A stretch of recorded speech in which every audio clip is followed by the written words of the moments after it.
Good morning students, how are you. I hope आप अच्छे हैं। घर पर रहिए, स्वस्थ रहिए, अपना ध्यान रखिए। और बच्चों, आज हम करेंगे हमारी जो हिंदी की पाठ 3 है, मैं और मेरा देश। हम इसके करेंगे प्रश्न, इसके सरलार्थ। बच्चों, तुम्हें ये कहानी बहुत पसंद आई थी, है ना? पढ़ी थी ना आपने? और इसको भी सुना था कई बार। तो बच्चों, कोई भी कहानी होती है, मैं पहले बताती हूँ, जो तुम ये कहानी पढ़ रहे हो ये इसलिए है, इतनी अच्छी कहानी, कि तुम अभी इन कहानियों को सीखते हुए आगे बढ़ो। और इनमें जो सीख दी गई है, आप उन सीख से अपने आप को इतना अच्छा बनाओ कि गलतियां तुमसे ना हो। ठीक है बच्चों? तो आज हम करेंगे इसके क्या शब्द और अर्थ। तो आप तैयार हैं लिखने के लिए? ठीक है, आ जाइए। हमारा पहला शब्द, हमारा पाठ का नाम है मैं और मेरा देश। अब देखो, इससे ही पता चला मैं और मेरा देश मतलब एक आदमी, और उसके साथ वो कहीं पर भी जाता है तो उसके साथ अपने देश की पहचान जुड़ जाती है। ठीक है, जब हम कहीं पर भी जाते हैं तो उससे क्या होता है कि हमारे देश, जैसे कि ये इंडिया से आया है, ये पाकिस्तान से आया है, ये अफगानिस्तान से आया है, तो हम जैसे काम करेंगे उससे वो उस देश की पहचान, वो अच्छाई या बुराई, वो उसको बताते हैं। तो जैसे हम किसी कंट्री में जाते हैं, हम किसी कंट्री में जाएंगे, ठीक है, वहां पर हम क्या शो होगा, हमारा व्यवहार ही तो देखा जाएगा। हम ये देखते हैं हमारा जो आचरण करते, जो व्यवहार करते, वो हमारा व्यवहार कैसा है। और उसी व्यवहार से ये अंदाजा लगाया जा सकता है कि दूसरे उस कंट्री के ये देख लेते हैं कि ये अपनी कंट्री में ही ऐसा करता है, तो सभी कंट्री के मतलब उस कंट्री के लोग ही सारे के सारे ऐसे होंगे। तो फिर हमारे साथ हम जब कहीं जाते हैं तो हमारे देश की पहचान होता है वो। समझ आया बच्चों? तो हमें अपने आदतों को सुधारना चाहिए। जब हम कहीं पर भी हो, चाहे अपने घर पर हो, चाहे कहीं दूसरे शहर में जाए या किसी दूसरे देश में जाए, तो हमारा व्यवहार ऐसा होना चाहिए, ना किसी को परेशान करे, और हमारे व्यवहार में हमारी शालीनता दिखाई देनी चाहिए। ठीक है बच्चों? हाँ, अब आ जाते हैं हम अपने शब्द पर। हमारा पहला शब्द है भेंट। भेंट होता है उपहार। क्या है? उपहार। तो वाक्य क्या बनेगा? मेरे चाचा जी ने मेरे जन्मदिन पर मुझे घड़ी भेंट की।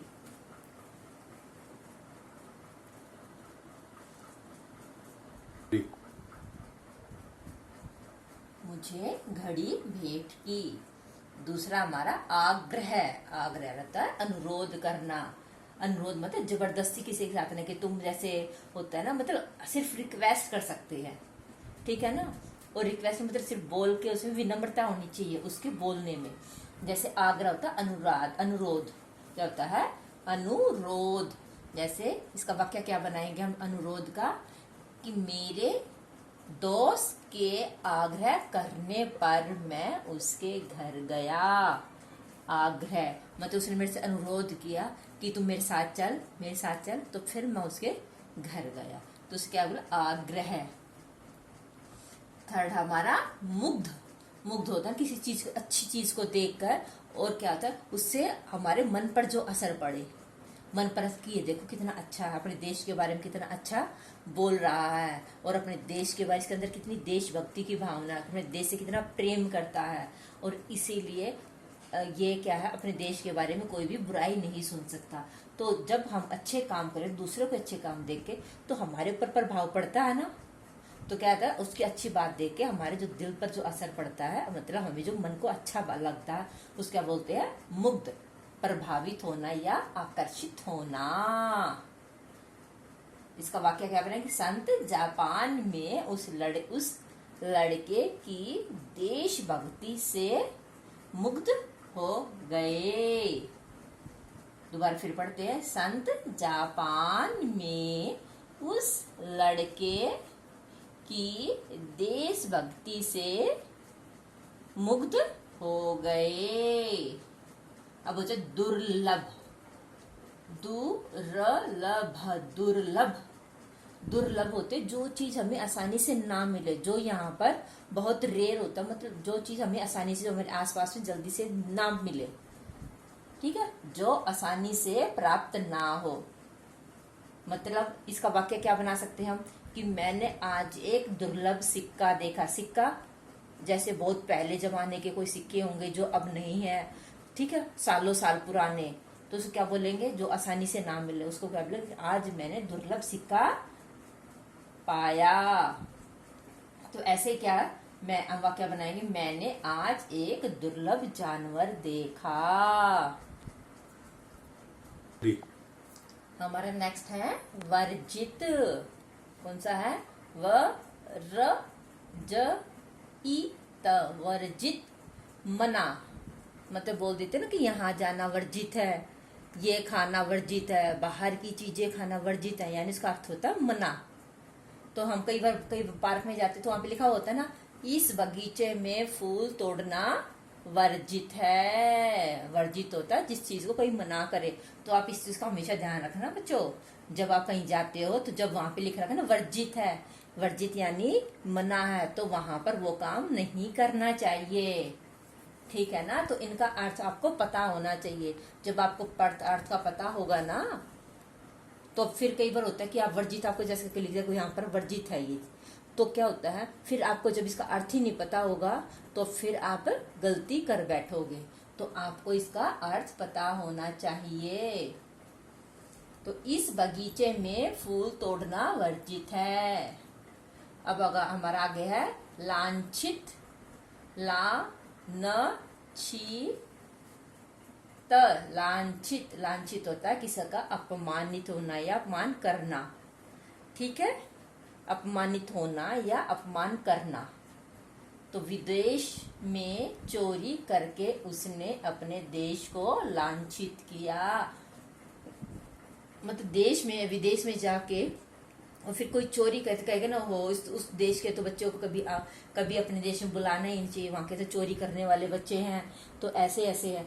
तो फिर क्या उसने क्या किया, ऐसे करके चोरी करके क्या किया, अपने देश का नाम, देश को लांछित किया, ठीक है बच्चों।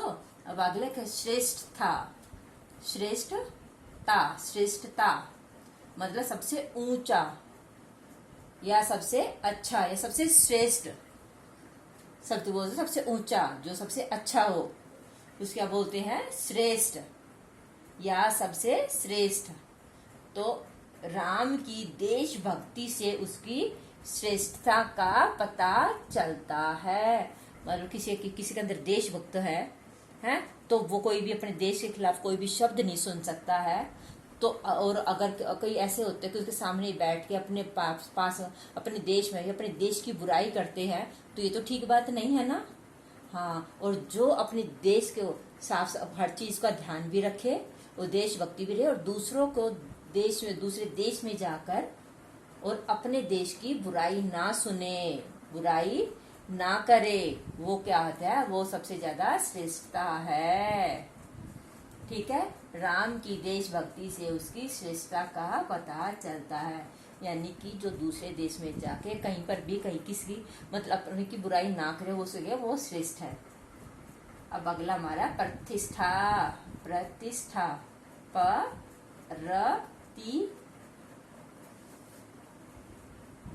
प्रतिष्ठा, प्रतिष्ठा, प्रतिष्ठा होती है सम्मान, गौरव, शान, ठीक है।